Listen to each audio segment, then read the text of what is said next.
Hello and welcome to Girls on Deck. Today I'm joined by Hannah Russo, who's a familiar face now, and HTF Network's own Noah Kemper. Noah, how are you feeling today? I'm good. Thank you for having me on the show. It's good to be back again. Well, we love having you. So let's get right into it with the young quarterbacks of the NFL. They're truly making a name, truly making a mark, and showing a positive future, honestly, for the NFL. So I'm going to start with Justin Herbert. He's playing one of the best rookie quarterback seasons in the NFL history. In his first season with the Chargers, he has 2,146 passing yards and 17 touchdowns. What has been his biggest asset in his star season?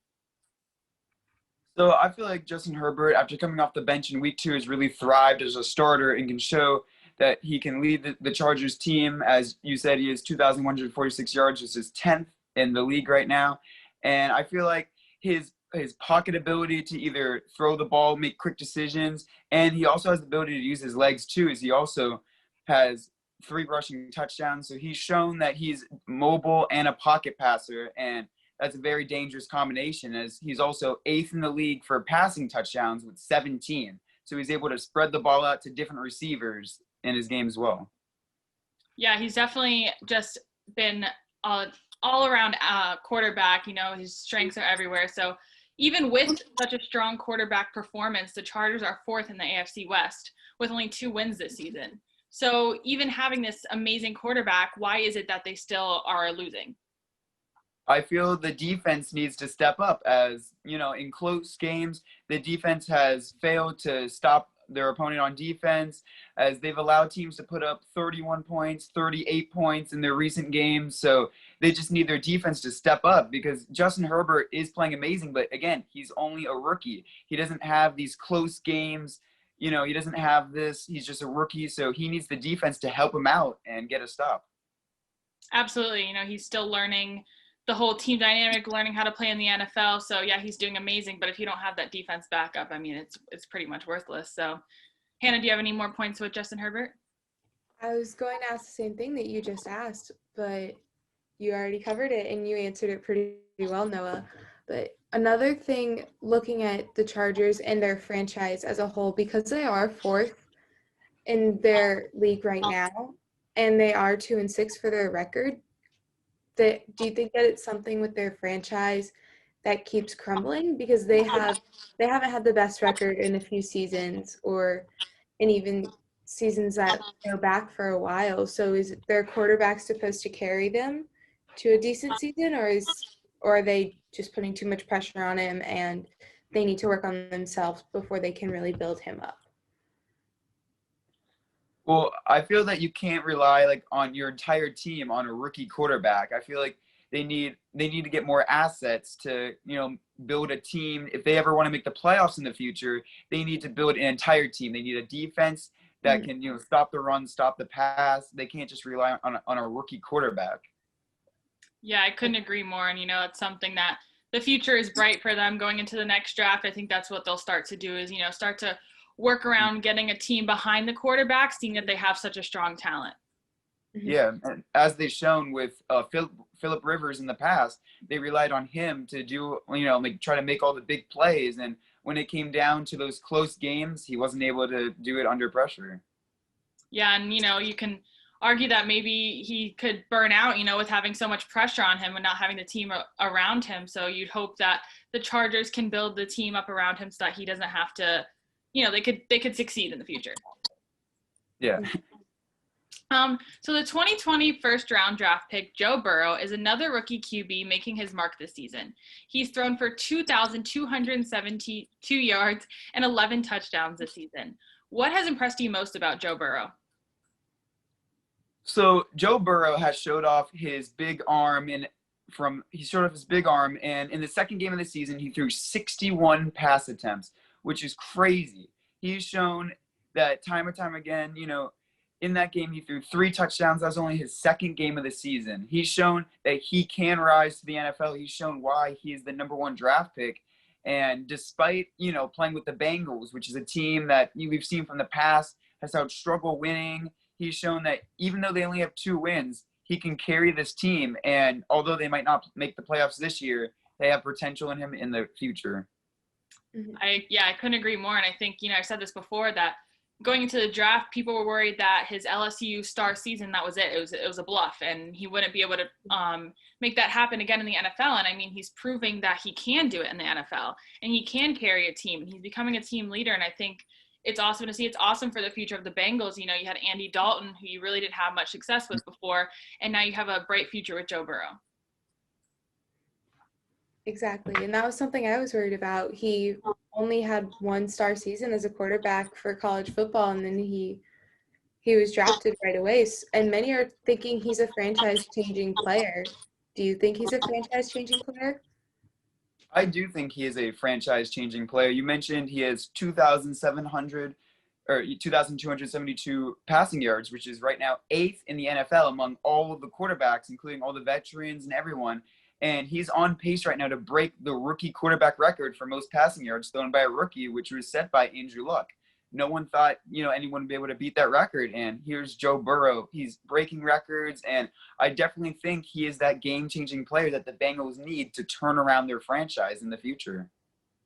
Definitely. And speaking of franchise-changing quarterbacks, after naming Tua Tagovailoa their starting quarterback, the Miami Dolphins are undefeated and on a 4-game winning streak. Could Tua develop into the quarterback the Dolphins have been struggling to find over the years?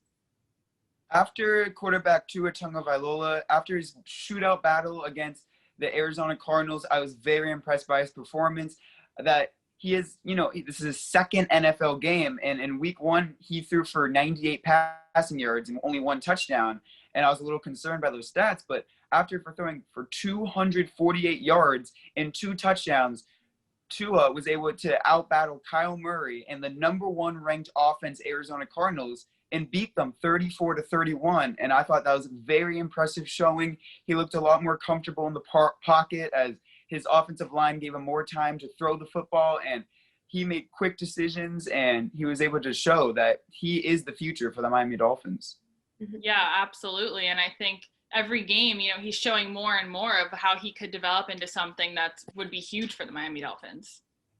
Exactly. And his leadership is something that is starting to stick out. So do you think that he's going to continue do you think he's going to continue to develop his leadership under Ryan Fitzpatrick, who was their former starting quarterback, as he continues to coach him? I feel Ryan Fitzpatrick, after being benched, he took it great. He's given Tua many tips and everything on how to perform in his performance, and I think that is a big thing as a veteran quarterback. Is he's shown Tua, the ways, and Tua, he improved very much from the week before. He's shown that he's taken that next step into becoming their new franchise quarterback, as they've struggled in the quarterback position. They haven't really had a good quarterback since Dan Marino, so they're hoping that Tua can lead them into the playoffs and he can be there in the future for them. Yeah, for sure. And, they had Ryan Tannehill for many years, and he, they thought so much that he was going to be that franchise quarterback, and he just never got to that point. The Dolphins could never succeed with him. So then they took Jay Cutler, Ryan Fitzpatrick, and they got a lot of old players. And I think it's nice to see young blood actually working for the Dolphins. That's something that hasn't been seen in a while for them. So it's good for their future of their franchise to have, they can build around this quarterback now. Mm-hmm. Well, the future looks bright for the NFL, seeing all these young talent, and, players like Patrick Mahomes are still young. And so with players like Drew Brees and Brady on their way out, the future is going to be set with all these young quarterbacks. And when we come back, we're going to talk a little bit about the Cowboys franchise. Hey everyone, I hope you're enjoying today's episode on Hitting the Field Network.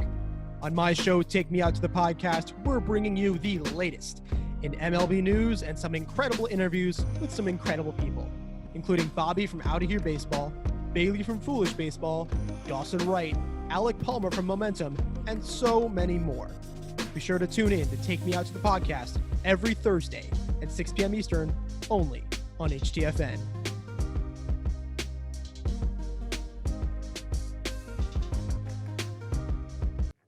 Welcome back to Girls on Deck. Again, we are here with Noah Kemper and Hannah Russo, and we're going to talk some Cowboys football. Now, I was hoping after Sunday's game to be talking about any given Sunday type of moment where the Cowboys come out on top against the undefeated Steelers, but that's simply not the case. And the Cowboys are having a horrible season. Now, is it time, do you think, for Jerry Jones to hire a general manager to actually run the football team instead of doing both jobs himself? I think it would be very important for him to do that, because they've shown that the GM spot has just been a mess lately. And Mike McCarthy for the Dallas Cowboys has struggled.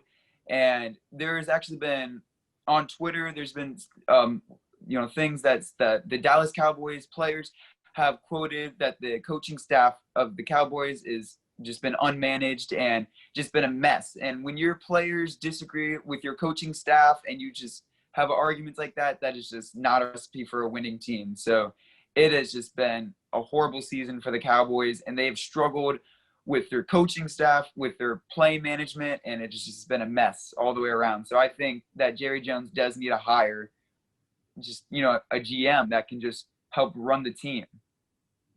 I agree. He does need extra help with coaching and with his general manager. But then looking into next season, would it be more important for him to focus on hiring a general manager or to resign Dak Prescott? I think it would be more important to re-sign Dak Prescott, because as we've seen over the past couple of weeks, without Dak Prescott, the Cowboys have already gone through 3 different quarterbacks, including Andy Dalton, Ben DiNucci, and Garrett Gabbert. And none of them have shown the leadership that Dak Prescott has shown on the field before and off the field. Before Dak Prescott had his injury, he led the league in passing yards and he led the team. So without him, they have been blown out to the Washington football team. Yes, the Washington football team and the Philadelphia Eagles.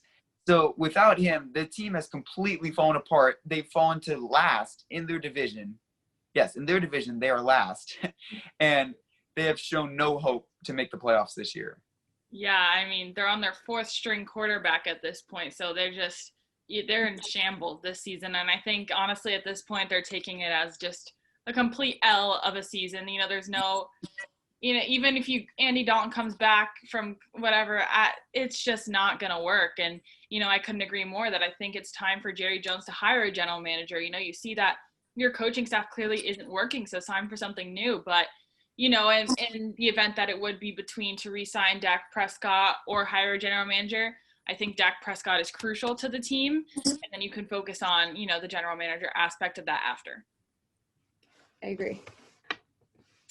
Well, now let's go into Tampa Bay football. In Tom Brady's first season with the Bucs, they are having a pretty decent season with a 6-3 record, trailing only the Saints in the NFC South.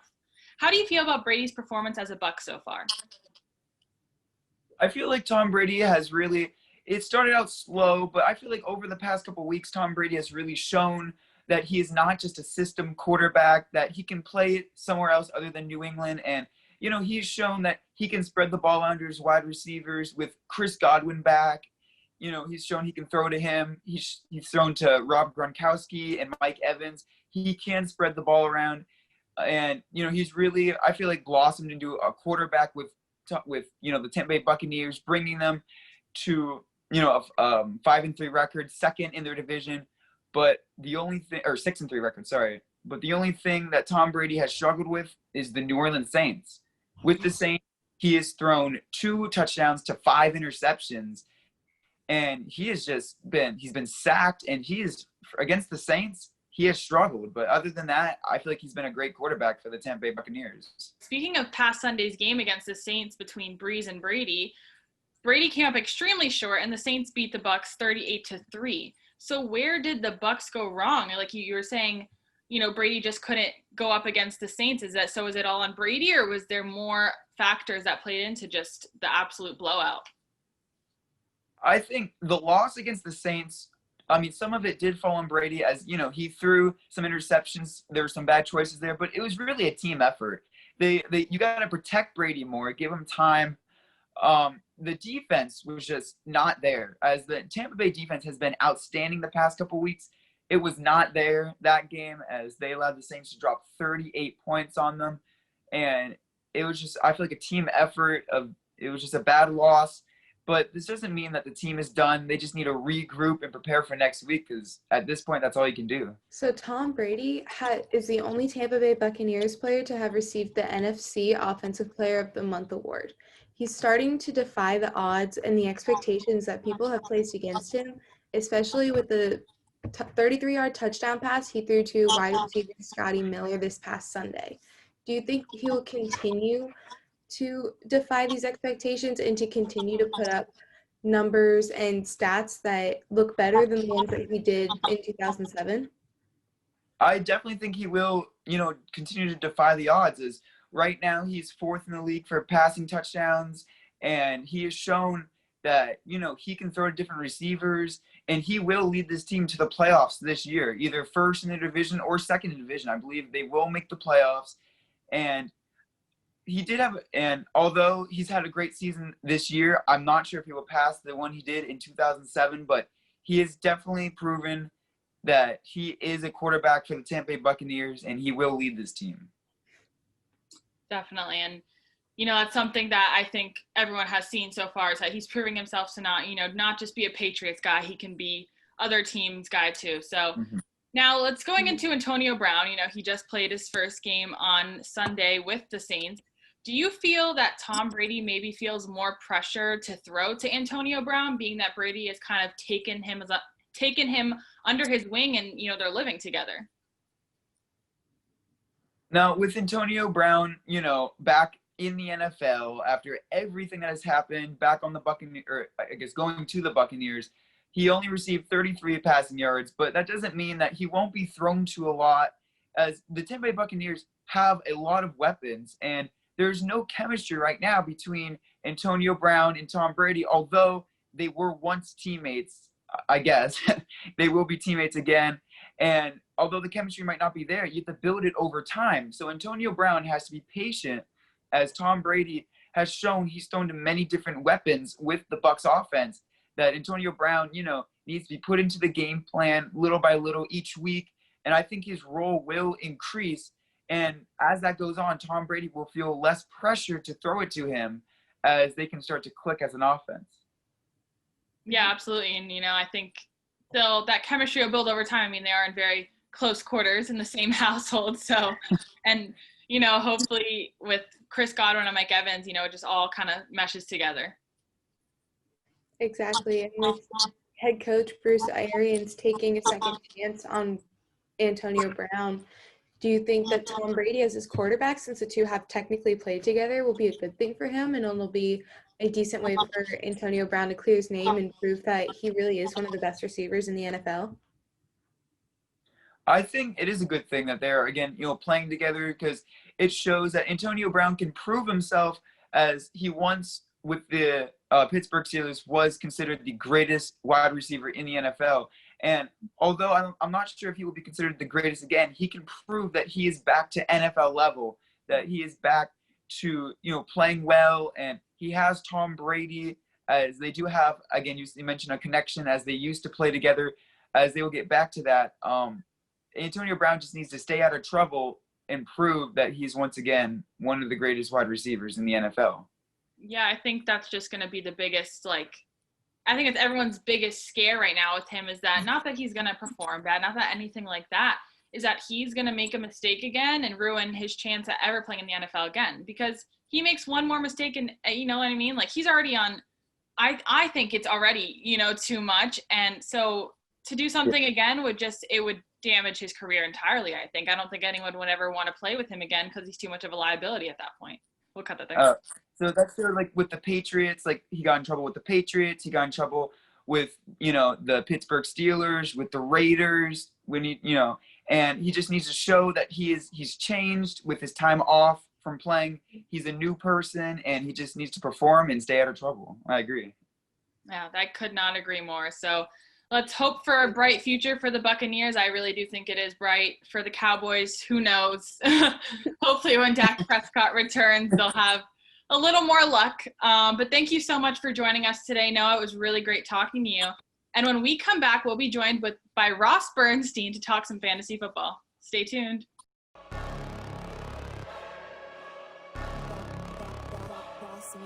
Things gon' change when I really hit the field. Undefeated chance, man, you know what's the deal. Tryna find a kid, I'm in the field doing drills. Boy, you just a sucker, you ain't never keep it real. 3 rings in my hand, I'm a warrior to the max. When I hang it up, they gon' have to give me plaques. Step up in the building and I only bring the facts. When I make a highlight, they gon' replay, run it back, okay? Always locked in, I don't got time to lax. Saying he the best, he could take a lap. Batted 1,000 when you check the stats. Boy, is you ready? You ain't gotta ask.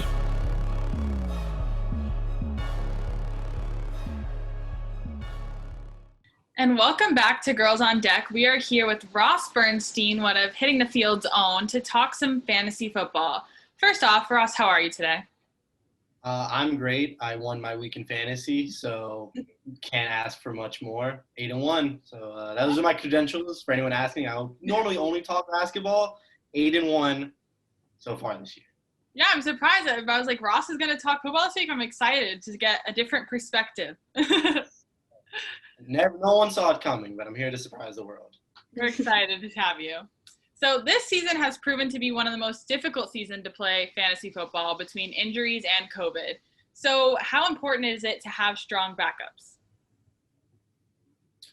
It's very important to have a good backup. Obviously, you want to have a safety leash for your important players, right? Now, that's a non-COVID issue, right? Obviously, if I have Dalvin Cook, I'm going to want Madison. If I have Kemper, I'm going to want Latavius Murray. You want to know your big investments in your first and second round, your best players. They get hurt, they're still going to use those backups a lot. When it comes to COVID, you could get a 2-day notice and then you've lost your best player for the week. You don't know who it's going to be. Tennessee had some issues. If you're a guy with Derrick Henry, that's a big hit. You can't replace it, obviously, with one player, but like in any fantasy sport, depth is always a key because you don't want to get caught lacking where it's one injury and you're done, right? You want to be able to replace those players, obviously not to the full potential, but to alleviate some of the stress of the team. Of course, yeah. I mean, even on my own team, I had George Kittle and Zach Ertz. And, neither of them are really playing. So I had to pick up Noah Gant, and it's just, it's not as good as I thought it would be, but it shows how, difficult this season is that I had a backup, and it still doesn't work. So even – especially tight end. Yeah, exactly. And, it's such, a scarce talent field already. So – had not losing both players like that. It's not something that has been uncommon this season, though. You have, your play-ups and you're like, all right, my backup's there. Well, now your backup's gone. He has COVID. So it's something that, it's new. Like you said, you can only have 2 days notice that so-and-so has COVID. Now he's out. So it's definitely or a whole team, a whole team's gone. And then and their team that they're playing is done. You're like, okay, now that's 2 teams I'm out.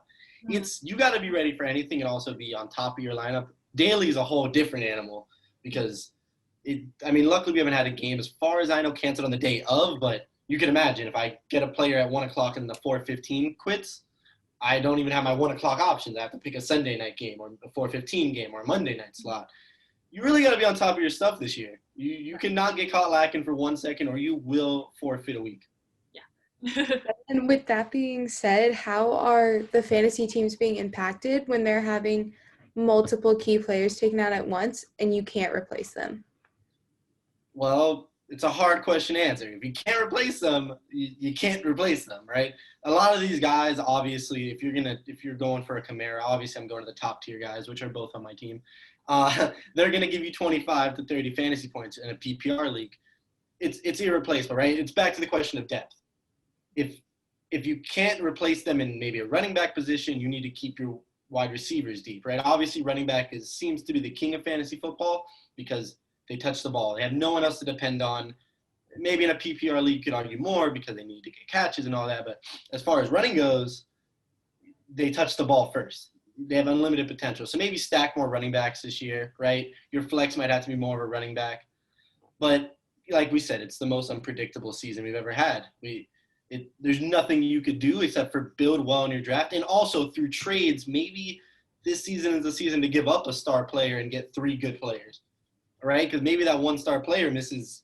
Let's say you're in the championship and Dalvin Cook or Kamara or McCaffrey's out. You really are going to need a lot of help. But it's a possible thing. We already know, and I have a strong feeling in championship week, there's going to be at least one key player just gone because of COVID. And let's hope it's not anyone on my team, but it's going to happen. So just be as prepared as you can is honestly the best advice I could give. So Yeah. kind of like a strength in numbers situation. Yes, of course. I think it makes it, it's very stressful to play fantasy football, but it kind of makes it a little more exciting. It's like anything can happen at any moment. Yeah, and as a Dolphins fan, we have something to look forward to week in, week out. Maybe not this season because, Tua the king, but for most seasons, all we got. Yes, absolutely. And with Antonio Brown joining the Bucs, who is the best fantasy wide receiver on that team now? You have Chris Godwin and Mike Evans. So do they get better or worse with the simple answer is they're going to have to get worse because there's just more. There's only one ball. You don't have two. It might be a deflated one with Tom Brady, but you only get one of them. You can only pass it. You can only pass it as many receivers as you got. So obviously, at a pure talent standpoint, Antonio Brown is the most talented wide receiver out there. But obviously, there's the rust, the fact he hasn't played, and who knows how long he'll be on the Bucs. We don't know. Godwin and Evans have had big injuries this year that they seem that they can't be available week in, week out. Godwin more than Evans.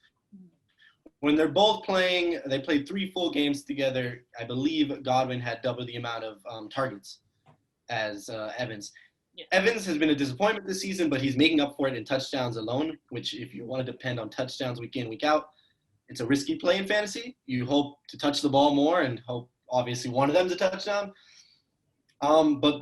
But I think it just stretches it out more. One doesn't stand out more than the other, right? Evans is still the bigger receiver out there. He might get a little more targets in the end zone than a Godwin, but Godwin's been out a lot. Yeah. So the answer is we really don't know because we only had one game between all 3 of them. And if anybody watched the game last night, we don't have much to look off of because they got blown out. So we'll see. They're going to spread the ball more around. Hopefully, whoever's on any of you guys' fantasy teams out there, hopefully they're good. We'll make that a general statement. I don't have any of them, so it is what it is.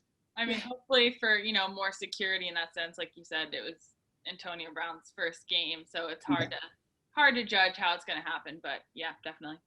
Yeah, it's gonna be interesting. I mean, it's by far the most talented wide receiver core out there right now.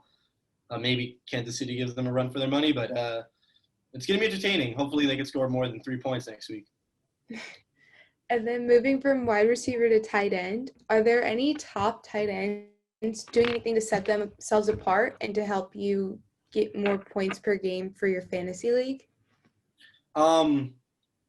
Well, losing Kittle overall for fantasy leagues is a big hit because tight ends are few and far between.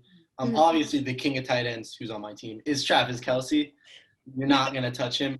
Noah Fant's a better option this year. He's getting a little bit better. Zach Ertz is coming back, right? Which brings me to another point of if you could maybe trade for him if you're in the league, just because it's so thin. If you could take someone that's even a recognizable name that could get maybe a couple of touches here and there, you'll take him. Tight end's a very hard position to come by, especially this year. But as far as tight ends go, Travis Kelce is king. And then since George Kittle's out, there's a very steep drop-off between him and the next tight end. Because Kittle was definitely second, Travis was definitely first. So tight ends are few and far between. Draft them early, maybe next year, which is what I did and which I think a lot of people are going to see. Because if you don't get a top 3, top 4, you're going to spend all year just waiver wire pick up like, okay, but he had 5 catches this week. Well, maybe he's good for the rest of the season. Add drop. So, yeah, as far as that goes, be prepared for tight ends to not have more than 2 or 3 great ones. Yeah, and I think, like you said, if you have Travis Kelce, you have a security blanket right now because he's up here, and then the next guy's like, it doesn't. They're not in the same. It's uncomparable. No, not even close. Well, thank you so much for joining us and talking some fantasy. We hope to see you again soon talking football or fantasy. Not just the Heat, Ross. Not just even though NBA season comes back December 22nd, which is earlier than I expected. So I will be hitting the field in spring just for basketball, probably. We know. Yeah. You know you will. But hopefully you get some more football in between because this was really fun talking to you. Yep. Good talking to you guys. Well, thank you so much, and thank you so much for watching Girls on Deck this week. We'll be back next week at 6, and stay tuned.